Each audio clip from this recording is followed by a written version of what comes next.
I'm Nick, known as the Bookman. I've been living on Lamma for about 30 years. Very happy to move over here. Met Marilena over here, got married. Don't really want to live anywhere else in the world. Ended up helping people doing moving jobs on and off the island. Then from there on, got books and DVDs to sort of come and recycle. Now I sit down here and sell the occasional book out, but it's a good place to be if people need other small moving jobs come and done. And I think people probably maybe just like the fact that I'm there. Lucky enough, early 1974, a friend of my father's mum's, Rex Ellis, he was a TV newsreader for ATV, and he said they were looking for somebody to come and be a trainee reporter or so.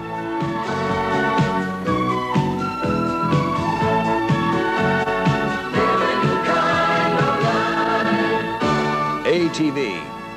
So I got a chance to get in on there, and I used to have to be clean shaven, work in ATV, but that was a time you could still have an earring, you could have long sideburns, you didn't have to wear suits and ties or so. TVB hired an American guy who was useless at his job, but he could wear a suit very well. And we all had to go and get suits and ties and stuff. At that point, I thought ATV, I'll go and tramp all over the new territories, you know, and do the outlying island sort of stuff and hang out and meet celebrities and try and do the sports bits and pieces, so I don't really have to wear a suit and tie too much. Good side of that was, you know, I got to meet a lot of interesting people along the way.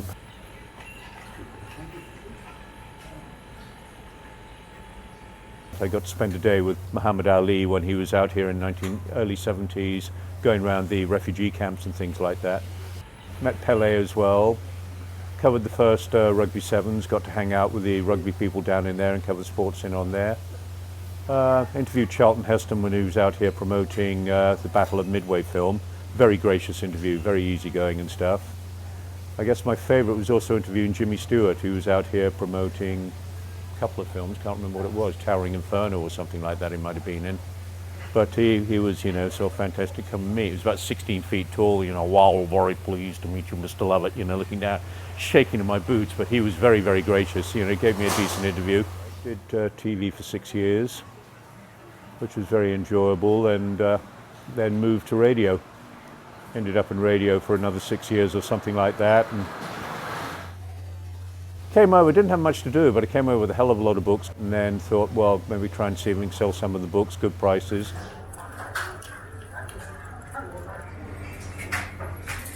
That still goes, make a reasonable sort of thing on the books, but also people can see me if they need me to come and do other moving jobs on the island, the day's right. Working for myself and all the rest of it, got the time to help people out with moves, and they know where to come and find me.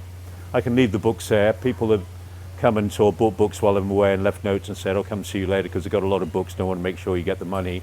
And other people have left money there, but as far as I'm aware, nobody has ever stolen money off the bookshelves. And the neighbours look after as well. You know, that's one of the things I love about Lamma. Everybody's all here together. What have we got, about 65 nationalities living over here now? Now we've got to get round to the beard, as you said. How did I grow the beard?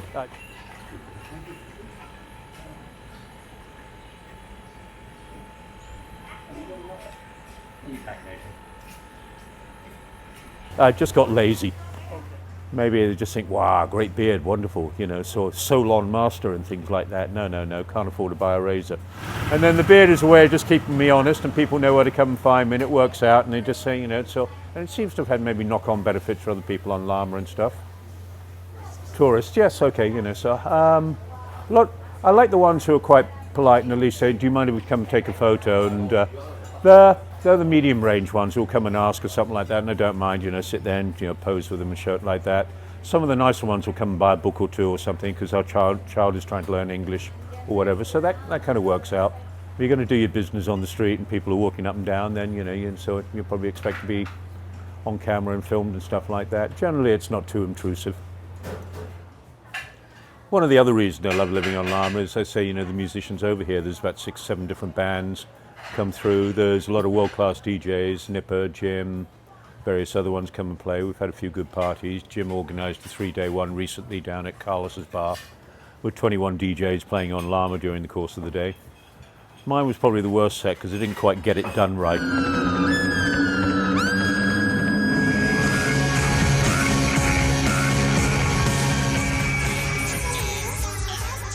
But I've had wonderful times playing up at making CDs with Nipper up at his place. We've done 65 mixes over the last 20 years or something like that, and I'd like to think and turn a few kids on to what we were getting into then and there as well before.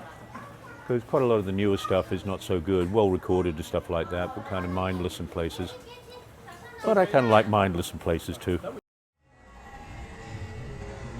Okay, thank you.